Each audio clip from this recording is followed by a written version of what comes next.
So, what happens when you die? And why are you here?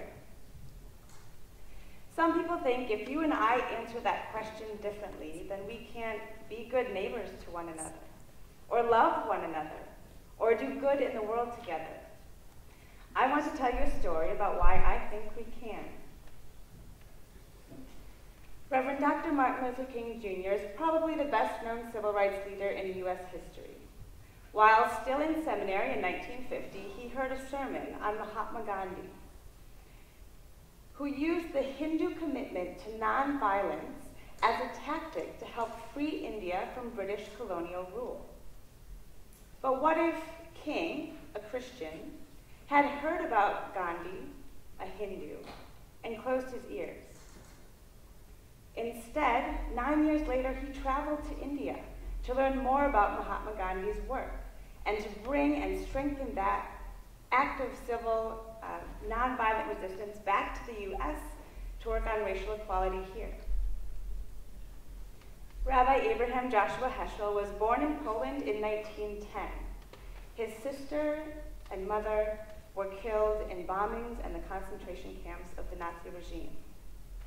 No one would have faulted Heschel for being swallowed in his own grief. In January 1963, he and King met for the first time in Chicago at the Conference on Race and Religion.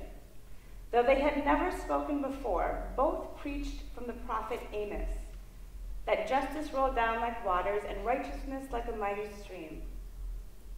That day was the first day of a beautiful, lifelong friendship. But what if Heschel, a Jewish man, not born in this country, had decided that he wouldn't get involved with the civil rights movement because it wasn't primarily about his community? Instead, as a scholar and a practitioner of Judaism, he was inspired by the Hebrew prophets and worked for the liberation of all oppressed people. You've probably heard King's I Have a Dream speech. It was given in August 1963 at the March on Washington for Jobs and Freedom. The march was the brainchild of A. Philip Randolph, an expert labor rights organizer. He was also an atheist who believed deeply in the dignity of every human being, which spurred him to work for labor rights and for civil rights. So what if Randolph, an atheist, had believed the hype during the presidential campaign that ultimately elected our first Catholic president, John F. Kennedy? People had said that with a Catholic in the White House, they would listen only to the Pope and not think for themselves. But this atheist rejected those fears, and when he joined King to talk to President Kennedy after the March on Washington, they urged him together to fight for a stronger civil rights bill. The march was co-organized by Bayard Rustin, a Quaker and therefore a pacifist. Rustin was also openly gay, something which was not at all widely accepted during his lifetime. What if Rustin, knowing that he and King differed on their thoughts about sexuality, had not extended his skills to the movement? Without him, that iconic March on Washington, with more than 200,000 black, white, and brown people, may not have happened. Polly Murray was born in 1910. Near the end of her life, she became the first African-American female Episcopal priest in the U.S. And everything in between is incredible. Polly was born Anna Pauline, but she questioned her gender identity her whole life, so chose to go by Polly. When she graduated from college as a black woman in 1933, she was rejected from law school because of her race, though subsequently admitted to Harvard on a prestigious fellowship. The fellowship was withdrawn when they learned that Polly was short for Anna Pauline, that she was a woman.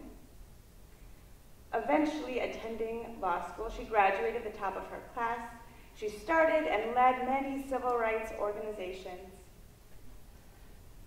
She was an intellectual giant, and many of her writings were cited in Supreme Court cases.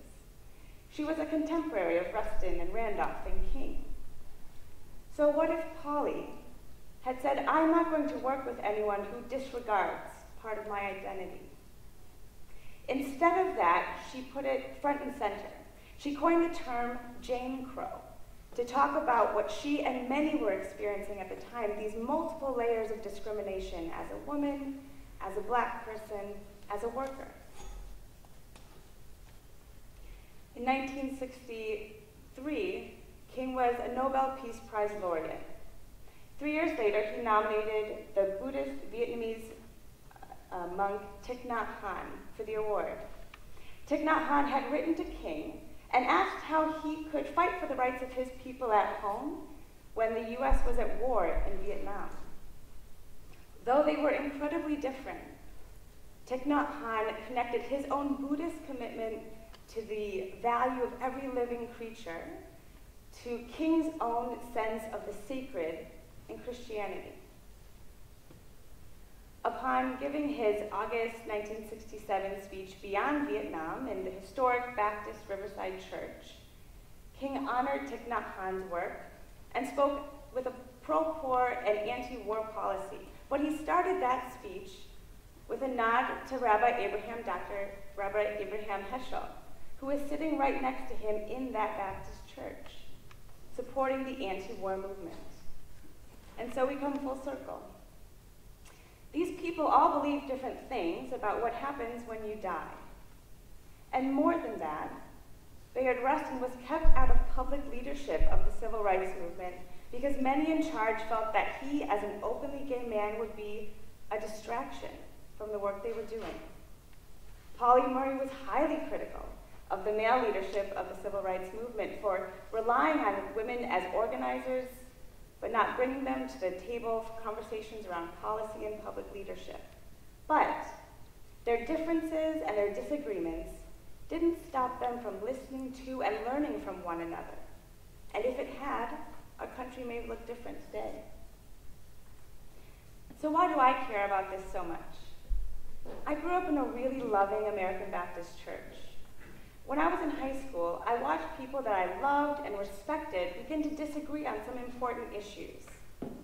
I came to learn that not everyone felt welcome in my church, and I knew I didn't want to be a part of an organization that hurt people I love. So I asked myself a fundamental question. Can people who disagree on some issues still build healthy community together? For me, finding interfaith cooperation work was a beautiful model. The dialogue, the listening, working together on shared values on projects that we care about in our common world. So I want to introduce you to the Interfaith Triangle, a concept developed by the Interfaith Youth Core based on social science research about what influences people. Each side of the triangle is mutually reinforcing. If you have a relationship with someone of another religious or secular worldview, you're more likely to have a positive attitude about that tradition or identity. It doesn't mean you believe it, that you agree with the teachings, but that you're open to learning. When you have a positive attitude about another tradition, you're more likely to build appreciative knowledge about that tradition. For instance, today is the first day of Ramadan, the holy month honoring the revelation of the Quran to the Prophet Muhammad. In this country and around the world, for the next month, 1.6 billion Muslims will fast from sunup to sundown, celebrate together in community, focus on charity and prayer and serving the poor. With that kind of appreciative knowledge, you're more likely to want to build relationships with people who hold that identity. And so it goes. Now, this cycle works both in the positive and the negative. So a few notes about the Interfaith Triangle. We all experience information bias, right? It means that we're more likely to listen for and hear information that reinforces a story that we know or we believe. That too works in the positive and the negative for a lot of different identities, which means if someone has a negative story playing in their mind about a religious tradition, then sometimes information and facts aren't enough to break through that story. Which reminds me, where you get your information matters. All religious traditions have many interpretations, so there is no single authoritative source. But if you're just getting started, the Pluralism Project from Harvard University is a great place to start. So when those facts and information, which are always important, aren't enough, it's humans that change hearts and minds. Have a conversation with someone you know about their own religious or secular identity. What is beautiful? What do they disagree with? And be ready to share about your own identity, no matter how complicated it is. If there's a religious community near you, call ahead. Ask if you can come and observe a worship service or a celebration, or just come to learn more.